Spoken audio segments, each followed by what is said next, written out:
안녕하세요. 지식보안입니다. 오늘은 목숨을 걸고 전 세계를 지켜낸 특수부대들의 가장 위험한 임무 7가지를 소개합니다. 이 작전들은 극도로 위험하고 성공 확률이 낮은 상황에서 수행되었습니다. 하지만 이들은 불가능해 보이는 임무를 완수하며 세계 역사에 커다란 발자취를 남겼습니다. 모사드의 엔테베 작전부터 네이비실의 오사마 빈 라덴 제거 작전까지 끝까지 함께해주세요.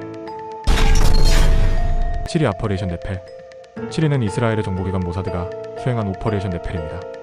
이 작전은 이스라엘 역사상 가장 위험한 작전 중 하나로 꼽힙니다. 1976년 팔레스타인 테러범들이 에어프랑스 항공기를 납치해 우간다 엔테베 공항으로 향했습니다. 테러범들은 이스라엘 인질들을 억류하며 협상을 요구했습니다. 이스라엘은 협상 대신 군사작전을 선택했고 모사드와 특수부대가 함께 작전을 계획했습니다. 90명의 특수부대원이 1030수송기를 이용해 우간다로 이동했습니다. 공항에 도착한 특수부대는 테러범들을 신속하게 제압하고 인질 102명을 모두 구출했습니다. 단 90분 만에 작전이 종료되었고 세계는 이 작전에 놀라움을 금치 못했습니다. 적국 한가운데에서 진행된 작전이었기 때문에 실패 시 이스라엘의 국제적 위상이 크게 손상될 가능성이 있었습니다. 이 작전은 모사드의 명성을 드높였고 현대 특수작전의 교과서로 불리게 되었습니다. 6위 오사마 빈 라덴 제거 작전. 6위는 네이비실 팀이 수행한 오사마 빈 라덴 제거 작전입니다. 이 작전은 현대사에서 가장 주목받은 테러리스트 제거 작전으로 기록되었습니다. 2001년 9일의 테러 이후 미국은 오사마 빈 라덴을 제거하기 위해 전 세계적으로 수색 작전을 펼쳤습니다.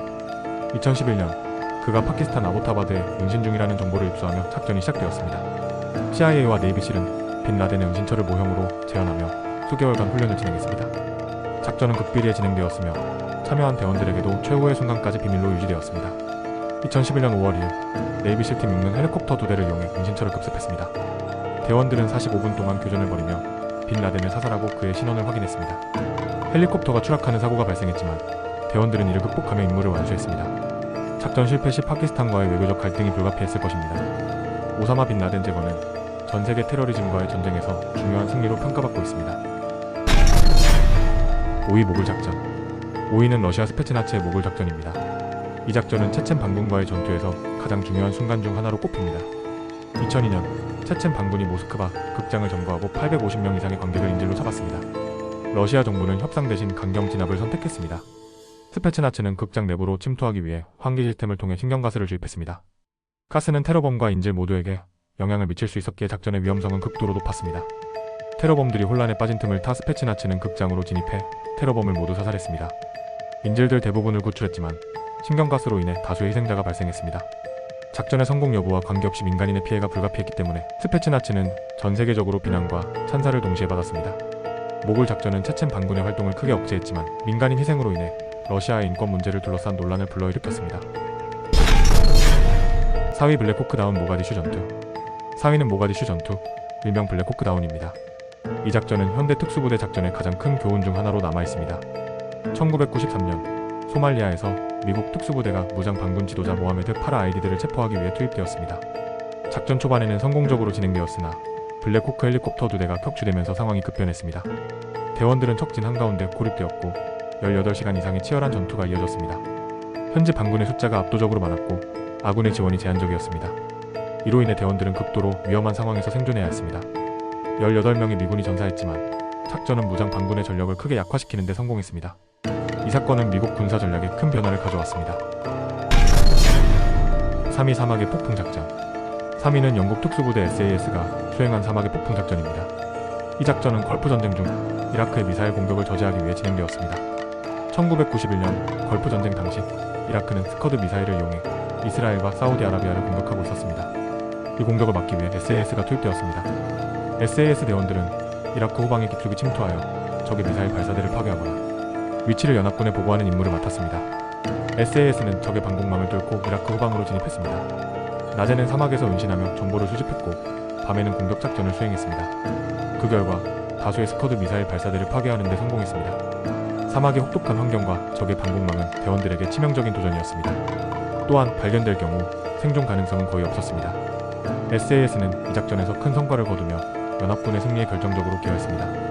그러나 그 과정에서 다수의 대원이 희생되며 작전의 위험성을 실감케 했습니다. 2위 오퍼레이션 이글클로. 2위는 이란 인질 사태를 해결하기 위해 미국 델타포스가 수행한 오퍼레이션 이글클로입니다. 이 작전은 현대 특수작전의 실패 사례로 꼽히며 그 중요성과 교훈을 남겼습니다. 1979년 이란 혁명으로 인해 테헤란 주재 미국 대사관이 전보되었고 52명의 미국 외교관과 직원들이 인질로 잡혔습니다. 미국 정부는 외교적 협상이 실패하자 군사작전을 계획했습니다. 델타포스와 특수부대들은 이란 내부에서 진행될 작전을 위해 철저히 훈련받았습니다. 그러나 기상조건, 장비 부족 등 여러 제약이 있었습니다. 1980년 4월 작전은 헬리콥터와 수송기를 이용해 시작되었습니다. 그러나 기상 악화와 헬리콥터의 기술적 문제로 인해 작전이 중단되었습니다. 헬리콥터와 수송기가 충돌하며 대원 8명이 사망했고 작전은 완전히 실패했습니다. 적진 한가운데에서 작전이 진행되었으며 모든 요소가 성공과 실패의 경계에 있었습니다. 이 작전의 실패는 미국 군사작전 계획과 특수부대 훈련 시스템에 큰 변화를 가져왔습니다. 이후 델타포스와 네이비실 같은 부대들의 역량이 강화되는 계기가 되었습니다. 1위 노르망디 상륙작전 - 연합군 특수부대. 1위는 역사상 가장 대규모로 이루어진 상륙작전, 노르망디 상륙작전입니다. 이 작전은 2차 세계대전의 전환점이 되었으며 특수부대의 활약이 결정적인 역할을 했습니다. 1944년 6월 6일 연합군은 나치 독일의 점령지였던 프랑스를 해방시키기 위해 노르망디 해변에 상륙했습니다. 이 작전에는 미국, 영국, 캐나다 등 다양한 연합군이 참여했습니다. 연합군은 수개월 동안 작전을 준비하며 다양한 특수부대가 상륙작전의 성공을 돕기 위해 배치되었습니다. 그들은 독일 방어선을 무력화하고 상륙군을 지원하는 임무를 맡았습니다. 특수부대는 상륙 전날 독일 방어선 뒤에 공수되어 교량과 도로를 점령하고 적의 주요 목표를 파괴하며 상륙작전을 지원했습니다. 동시에 해변에서는 대규모 상륙작전이 진행되었습니다. 강력한 독일군 방어망과 대규모 폭격 속에서 특수부대는 목숨을 걸고 작전을 수행했습니다. 그 과정에서 수많은 희생이 발생했지만 작전은 성공적으로 완료되었습니다. 노르망디 상륙작전은 연합군의 승리를 이끌었고 전쟁의 판도를 완전히 바꿨습니다. 이 작전은 역사상 가장 위험하고 성공적인 군사작전으로 평가받습니다. 오늘은 전세계 특수부대들이 수행한 가장 위험한 임무 7가지를 알아봤습니다. 이들의 희생과 용기는 전쟁의 판도를 바꾸고 세계의 평화를 유지하는 데 큰 역할을 했습니다. 여러분은 어떤 작전이 가장 인상 깊으셨나요? 댓글로 의견을 남겨주세요. 구독과 좋아요 부탁드리며 다음에도 더 흥미로운 주제로 찾아뵙겠습니다. 감사합니다.